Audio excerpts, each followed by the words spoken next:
So, welcome to this course on linear algebra and the lectures on linear algebra. I want to deduce so called isomorphism theorems from the last theorem which I have proved. Last time I proved a theorem on homomorphisms. So, let me induce homomorphisms. Let me recall that because I want to deduce consequences from this theorem. So, recall that.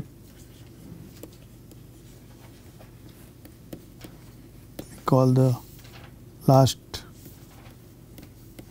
theorem we proved, that was the following.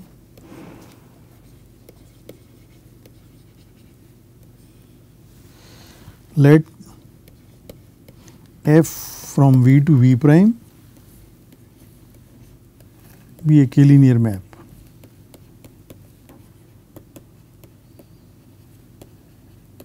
Of K vector spaces.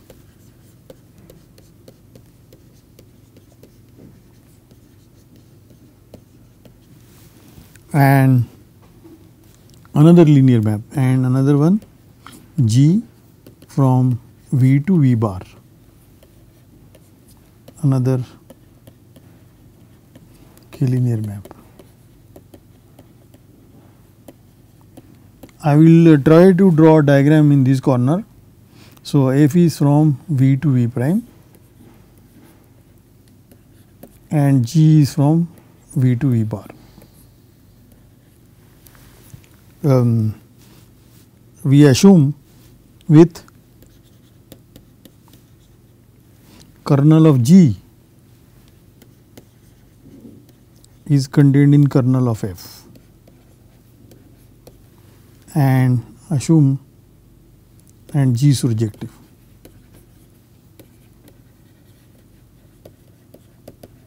Sometimes surjectivity I will also denote by putting a two arrowheads, that means the map is surjective.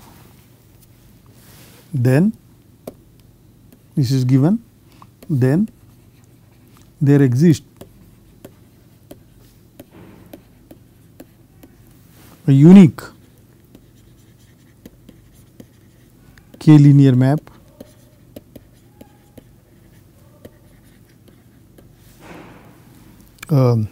which I will denote f bar from V bar to V prime. So, in the diagram this map is dotted map exists, that is f bar we are denoting. Unique also, unique is usually denoted by this exclamation mark symbol with, if I go from V to V prime by f, that is one way, or I can go also first go by G from V to V bar and then follow it by f bar, that should be the same. So, G compose f bar. This equation is also usually saying that this diagram is commutative. The commutativity of the diagram is indicated by this circular arrow. So, that is this is a commutative diagram.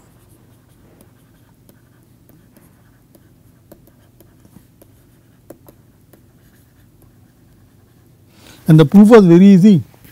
Proof was just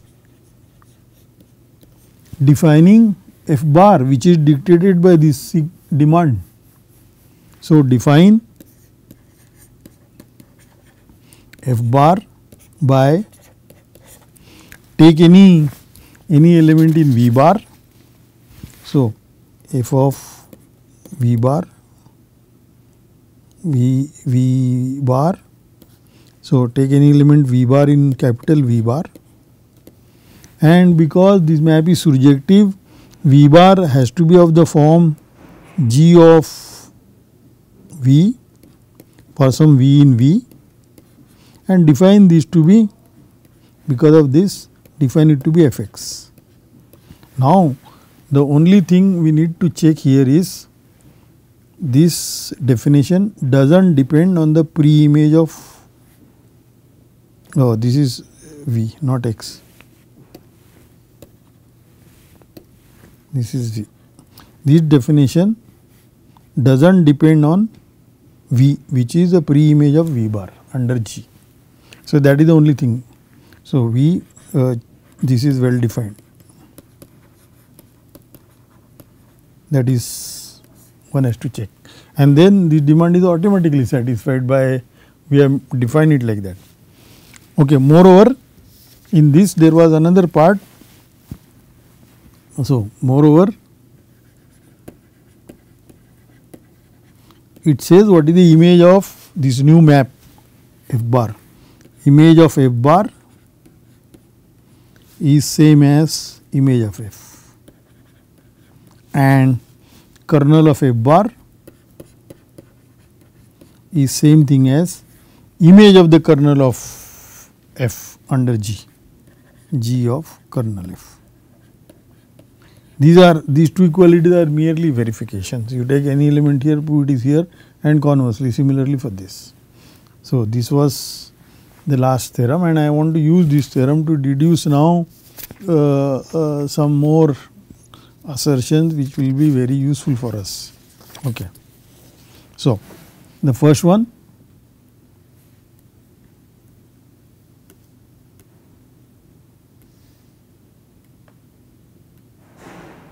now this is usually known as isomorphism theorem.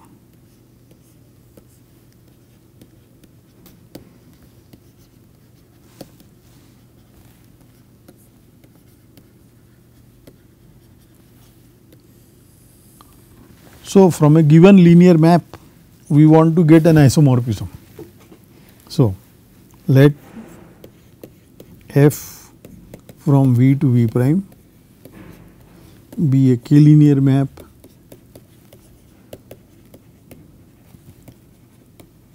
of k vector spaces.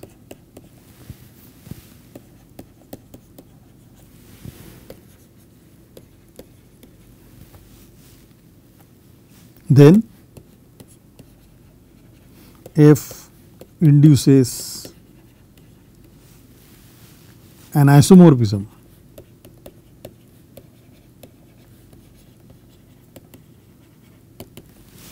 which will be denoted by F bar, that is from V modulo kernel of F to image of F. Remember, we have defined a quotient space of V modulo a subspace. Kernel is a subspace of V and this image is a subspace of V prime. So, we have gone mod V mod the kernel.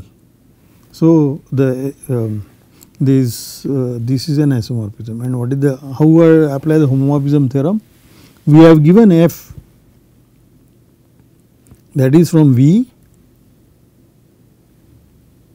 to V prime,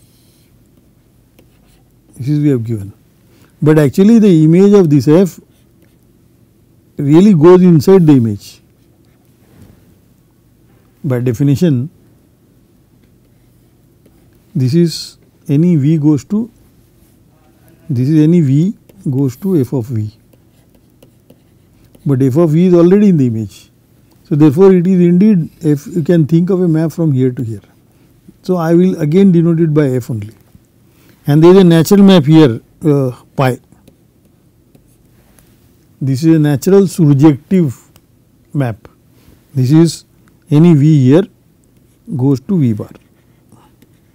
V bar is now by definition, this we are denoting by V plus kernel F,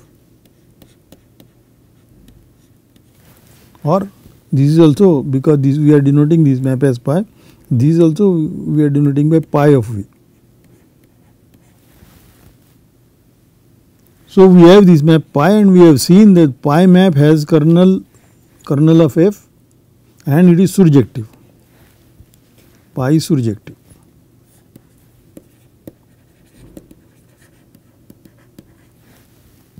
So, our just theorem what we have recalled, that says that I definitely have a map here,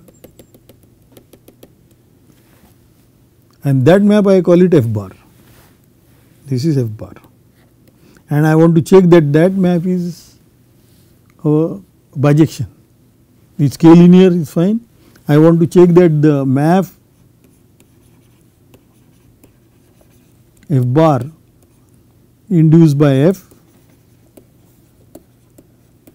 is bijective. But we have noted in earlier theorem that image of this F bar is same as image of F. So, we have noted above that under these circumstances image of F bar is image of F, but image of F is whole thing here. So, therefore, F bar is surjective.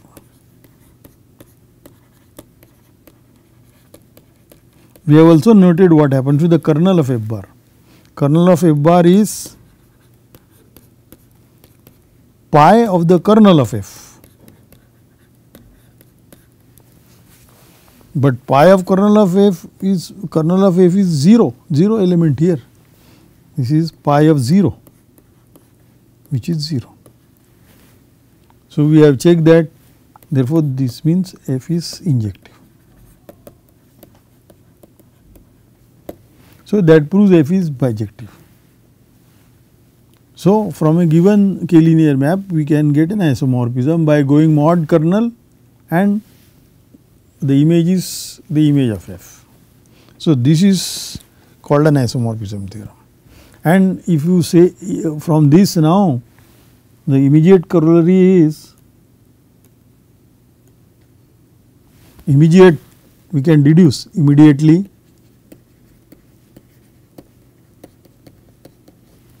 we note what we have proved earlier, the rank theorem.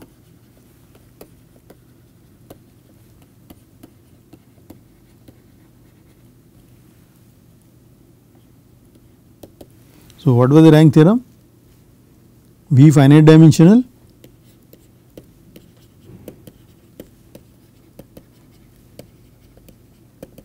over K, and F is a linear map from V to somewhere, V to V prime, K linear map. Then dimension of V equal to dimension of the kernel of F plus dimension of the image of F, and this we call it rank of F.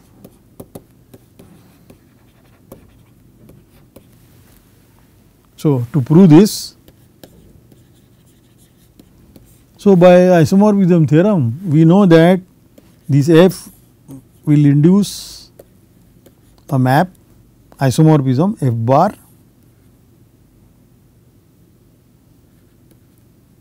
bar will be from V mod kernel F to the image F. This is a pi map here, natural canonical surjection, and F is defined, this diagram is commutative. So, in particular dimension of the quotient space equal to dimension of the image, because it is an isomorphism.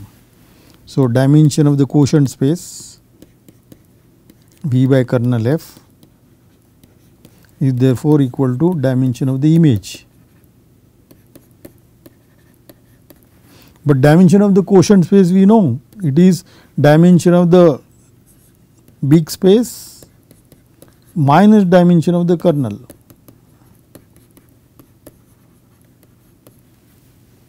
And therefore, we get this formula.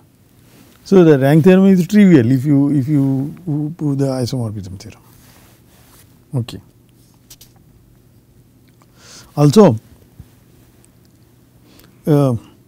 we can deduce the dimension formula easily now. Okay. So note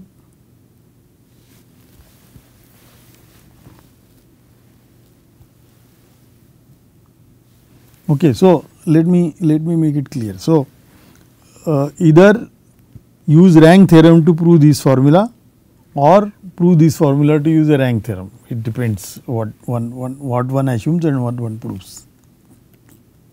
Okay. So thing to note is, if you have a quotient space V by U, the quotient space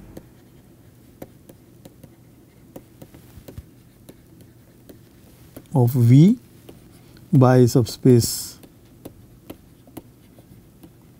U, then dimension of the quotient space is the dimension V minus dimension U. And remember, this we have called it a codimension of U in V.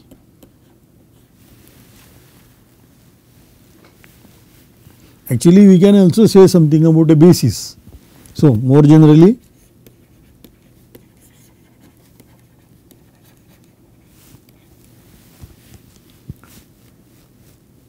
the residue classes,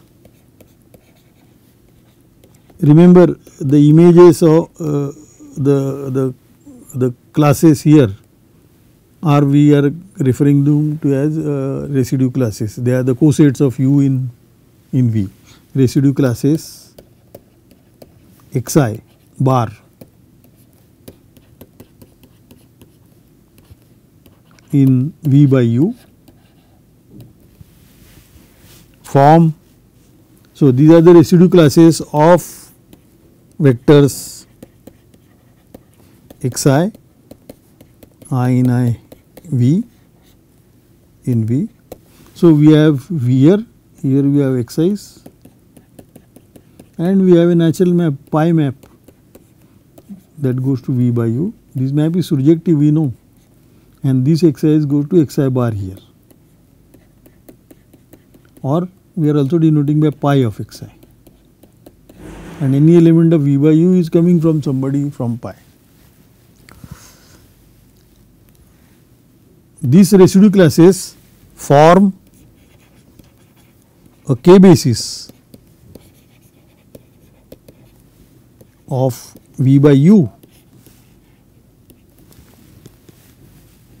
if and only if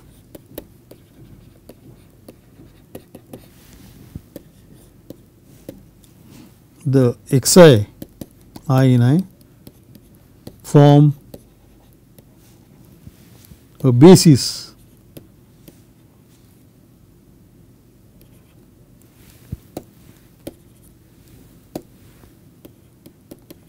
of a complement of U.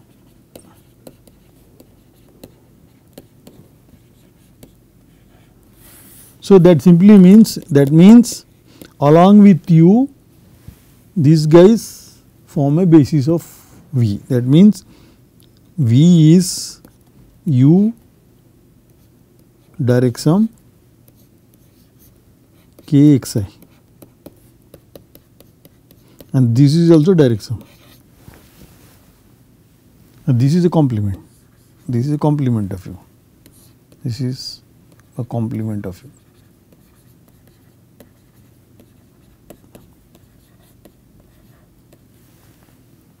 So, in particular, you get this formula again, because we know this is a basis. So, this, if you count them, if you, in a finite dimensional case, these are finitely many, and then that will give you this codimension. Okay. So,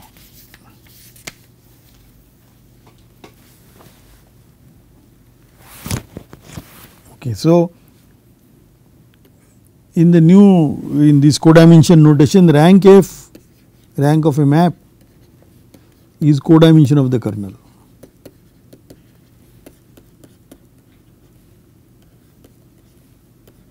So, when f is a map from V to V prime.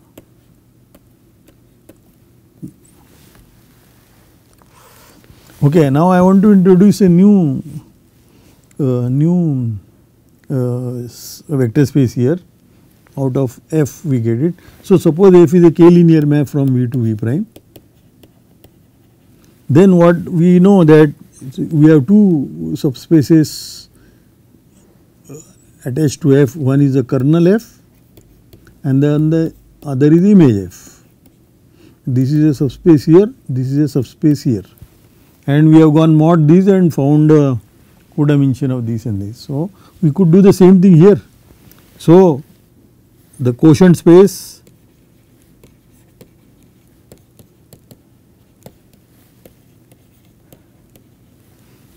V prime by image F,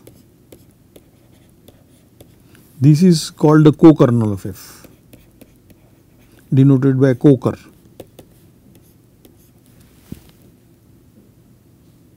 Is called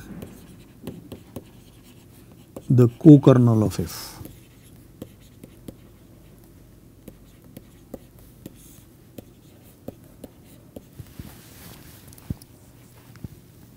So, this measures how far F is from surjective. If you remember, this kernel measures the injectivity of F. Kernel is 0 if and only if F is injective. So, kernel F is 0 if and only if F is injective. This we have seen earlier.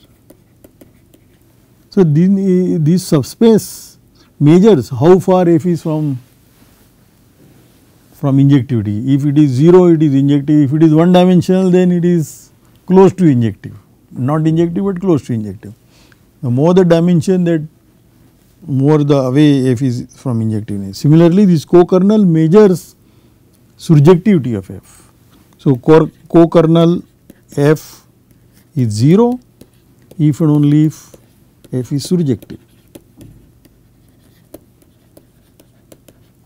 This is very easy because co-kernel 0 means, so this is equivalent to saying V prime by image F prime is 0, 0 space. This is 0 vector space means V prime has to be equal to image of F, but this is precisely surjectivity. Okay. So, with this I want to stop this topic quotient spaces, and now I will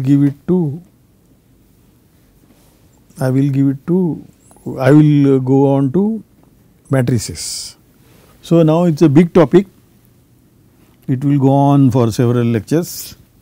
I will call this section as matrices.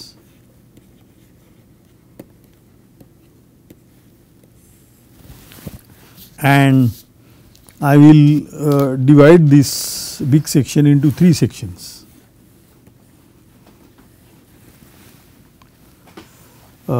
First of all the motivation to do matrices will come from linear maps. So, first I will study the matrix of a linear map, K linear map. Then I will study rank of matrices.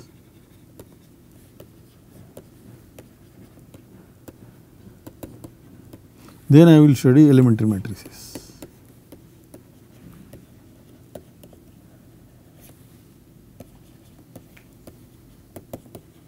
This is the topic.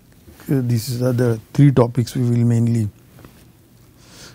So, matrices they provide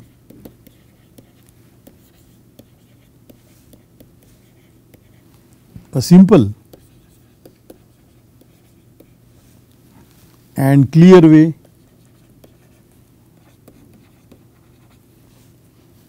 way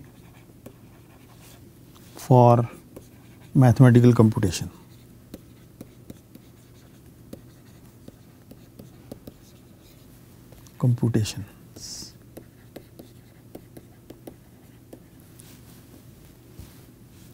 Of linear maps.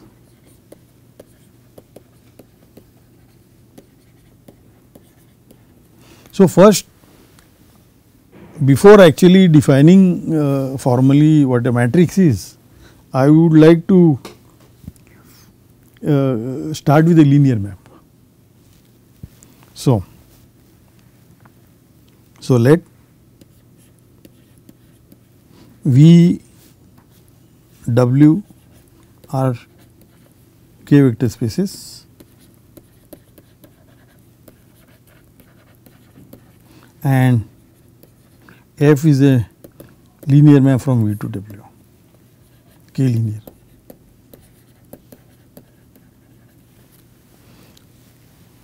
To start with, I do not want to assume they are finite dimensional, but eventually I will assume they are finite dimensional.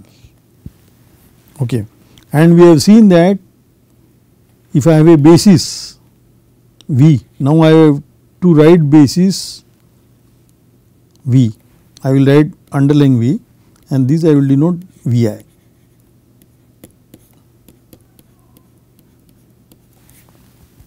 I will denote by round bracket. So, this also thereby eventually when I assume I the finite set, I want to give the order to that finite set. So, which element come first, which element come later and so on. For that reason, I am instead of denoting by curly bracket where usually the set is denoted by, I want to denote it by tuple. And similarly, W, underlying W is, no, let me change this I to J. So, this is Vj, J in J, and Wi, I in I. So, I and J are index sets. Eventually, we will settle down to where I equal to 1 to m, that is this set. This, remember, this is the notation from 1 to m, and J is 1 to n. This is what we will do it eventually, but instead of writing this I will keep writing I and J. So, we have a basis, and then we have noted that f is uniquely determined. F is uniquely determined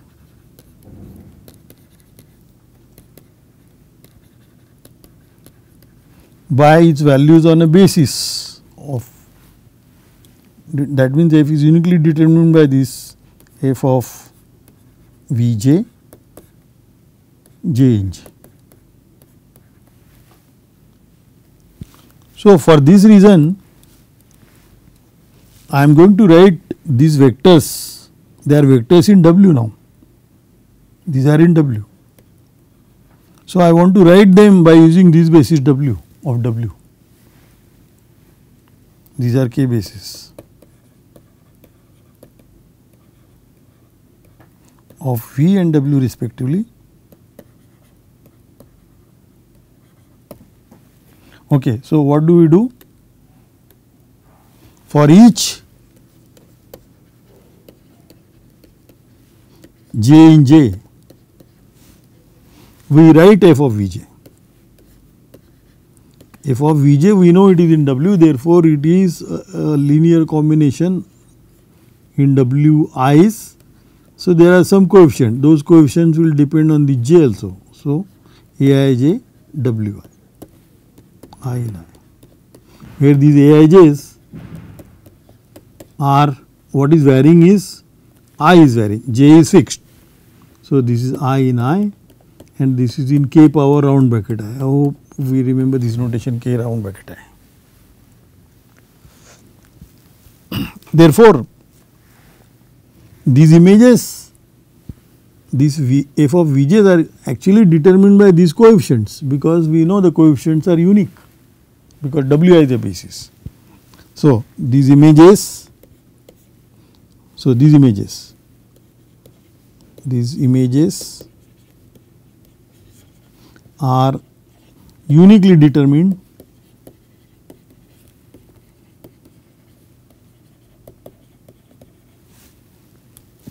by the coefficient systems, coefficient system.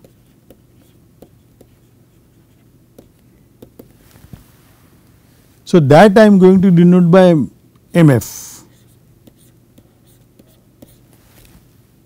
But to remember that I got this is coefficient system is Aij. In this I is varying in I and J is varying in J, and more actually, because these are only finitely many. In each, if you fix J in J, there are finitely many of them are non-zero. So, what is MF? So, this is by definition, it depends on the basis V and W. So, M suffix I have to write V and W in the notation. V W of F is this, and where is this? This is actually in k power I cross j. Think of it as a function from I cross j to k, a tuple I comma j goes to Aij, and this is called the matrix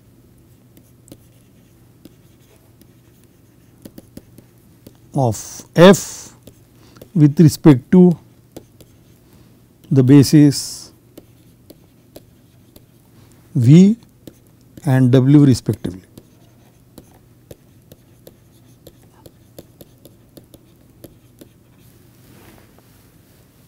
It is the rows are numbered by I and the columns are numbered by j.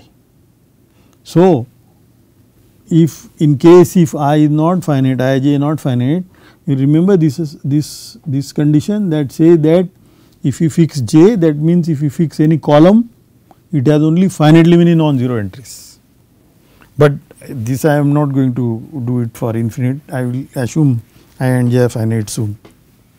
So, this is the matrix which we get out of F, and if you know this matrix, F is uniquely determined. Okay, so now let us formally define what a matrix is, and that will match with this definition. So, definition: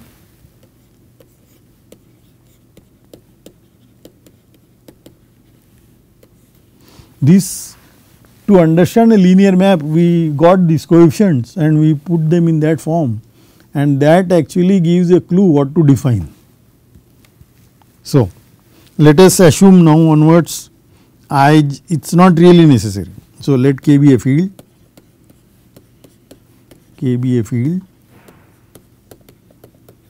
and I and j are two index sets. So, 1, the K vector space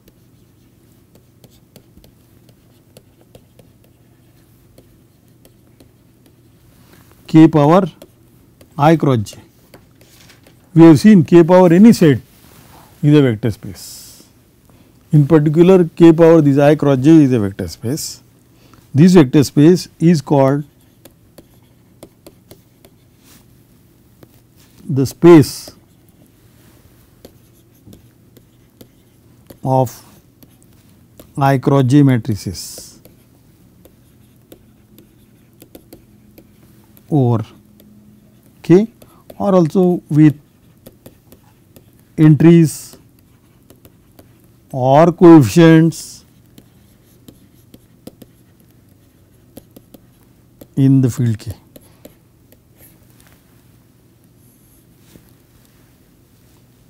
And its elements are called matrices. Its elements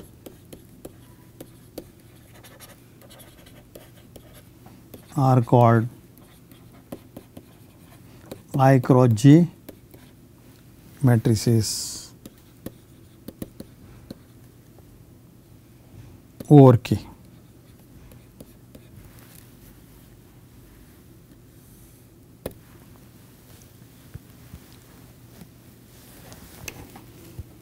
Okay. So, therefore, in what we have defined above is that is really the matrix. So, MF, M, V is on the top because we go from V to W. V to W, F, this is the matrix Aij, I in I, J in J, and V is a basis Vi, Vj, and W is a basis Wi. This is a basis of V, this is a basis of W, and with respect to these two bases we have defined the matrix of F with respect to these two bases, and thing to how they are remembered is F of Vj for each j in J, F of Vj is summation Aij Wi, I in I, Aij are in k power, this is varying, I is varying, k power round bracket I. So, this is how one should remember F.